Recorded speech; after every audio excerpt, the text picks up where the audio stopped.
Today, we're talking about how to prioritize AI use cases in your business. A lot of companies assume that once they brainstorm some ideas about how to use AI, the next step is to just start building. But that's where a lot of businesses get this wrong because you probably have dozens of potential opportunities across marketing, sales, product, operations, and customer experience. And if you choose badly, you can burn a lot of time, money, and resources on AI systems that fail to deliver business value. Hi, my name is Joshua Ebner. I've spent over 20 years in the AI, data science, and machine learning industry, including at companies like Apple, Bank of America, and Ogilvy. In this video, I'm going to give you a practical framework for deciding which AI use cases deserve priority, which should be tested carefully, and which you should probably avoid. Because the goal is not to build as many AI systems as possible, it's to place smart bets on the AI opportunities that are most likely to deliver business value. Let's get to it. First, you need to diagnose the broad business problems.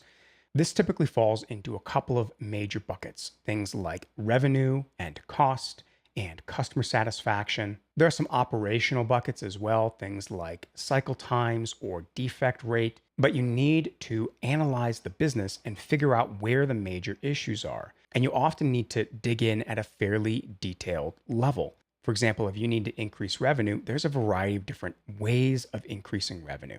This step, by the way, often doesn't start with AI professionals so much as business leaders and subject matter experts, and business analysts or data scientists that can look at the business's data and figure out where the major problems are. In many cases, executives and leaders are going to have a fairly good understanding of this, but the real details come from deep dive analysis, and that requires its own special skill set. Next, after you've identified the major issues in your business, you need to rate those on business impact. So what I mean here is if you solve that problem, what is the relative impact that it would have? Now, this doesn't necessarily need to be quantifiable. It doesn't necessarily mean that you need to be able to say we'd have X million dollars more or something like that.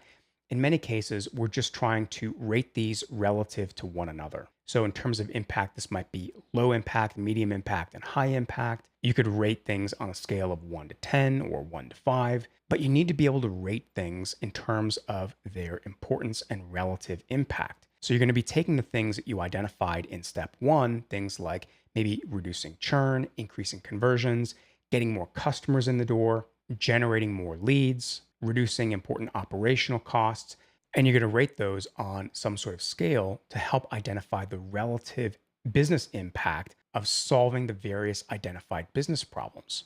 This again often requires a team of people, usually executives and subject matter experts, data scientists or business data analysts, and so on. But knowing the importance isn't enough because after you understand the importance of solving a particular type of problem, you need to figure out exactly what you'll do to solve that problem. By the way, if you want to know if your company is really ready to use AI, you're going to want to take our AI readiness assessment. It's about 15 questions. It'll take you maybe 3 minutes, and it's going to grade you on 3 core areas that will help you evaluate your own AI readiness. So find the link in the description below, click on the link, and take our AI readiness assessment right now. And that brings us to the next step. You need to brainstorm technical solutions to your business problems. Here, this is when you're going to start involving more technical people. You're likely to still involve executives and business leaders, subject matter experts, business analysts, and so on, but you're also going to need people in the room with technical sense that understand the types of tools and techniques that can solve various business problems. For example, if you're trying to reduce churn, you are probably not going to use an AI agent. You're very likely to start with a churn model as opposed to an AI agent. So you're going to be taking the high impact or maybe the high and medium impact issues in your business that you identified in the previous step, and you're going to start brainstorming different technical solutions to those problems. But once you've brainstormed those different technical solutions, there's another step because you need to be able to figure out how easy it's going to be to implement those different solutions. And that brings us to the next step. You need to evaluate the feasibility of your different brainstormed solutions. So here you're trying to figure out, given the range of technical solutions that you brainstormed in the previous step, you're trying to figure out how easy or hard it's going to be to build that solution. This is because different technical solutions have different needs and requirements. A churn predictive model has different requirements than a recommendation system. A recommendation system has different requirements than a RAG system. A RAG system has different requirements in many cases than an AI agent. So, for the potential solutions that you identified in the previous step, you're trying to figure out, do we have the right data resources? Do we have the right talent that knows how to build this type of system? What's a projected cost to build the system? What's the projected cost to maintain the system? Can we evaluate it and monitor it once we put it into production? How are we going to do that?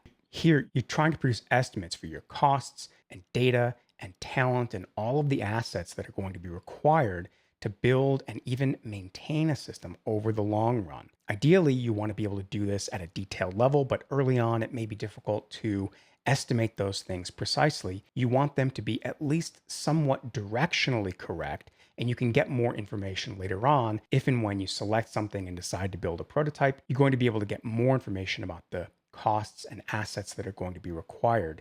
So here you're trying to get good rough estimates that are going to be directionally correct such that you can compare different AI solutions to one another. Next, you're going to use an impact feasibility framework for selecting the best potential use cases. So you're going to take the information that you analyzed and gathered in the previous steps around the impact, the relative impact, and relative feasibility, and then you're going to typically plot these things. I like to use a two-dimensional matrix. Now, remember, we might not know the exact impact in financial or monetary terms, so we're often going to rate these things in terms of low, medium, high impact. We'll also take the feasibility, and we're likely to rate those in terms of low, medium, high.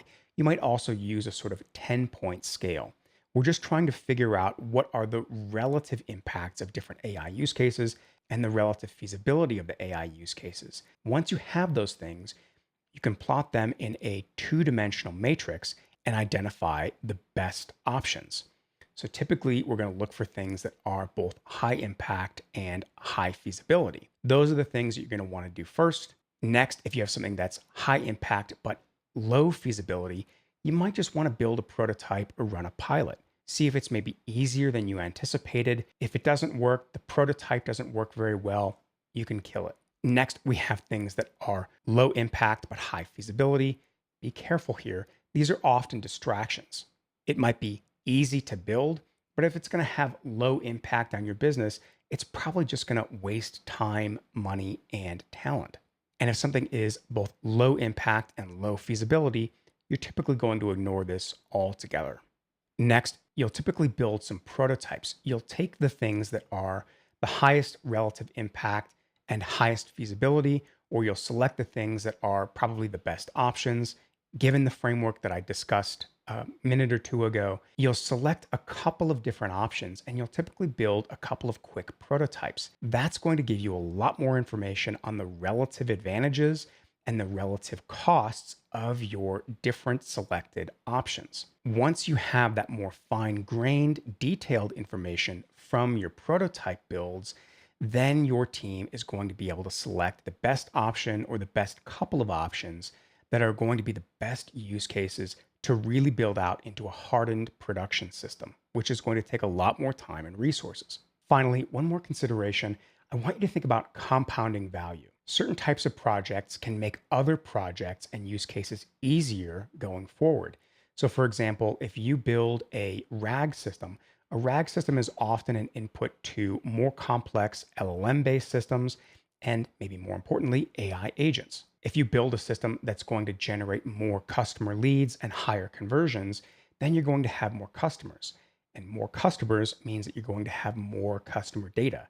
This can often help you improve all of your other systems and identify even better use cases going forward once you have more data about the things that your customers want, need, and desire. So I encourage you to think carefully and look at how your systems are going to enable more information, more customer data, and compounding value over time. Because the companies that win in the AI age aren't going to be the businesses that build isolated AI projects. They'll be the ones that build AI systems, gather more data, use that data to build and train even better AI systems. This creates a sort of loop that I call the AI flywheel.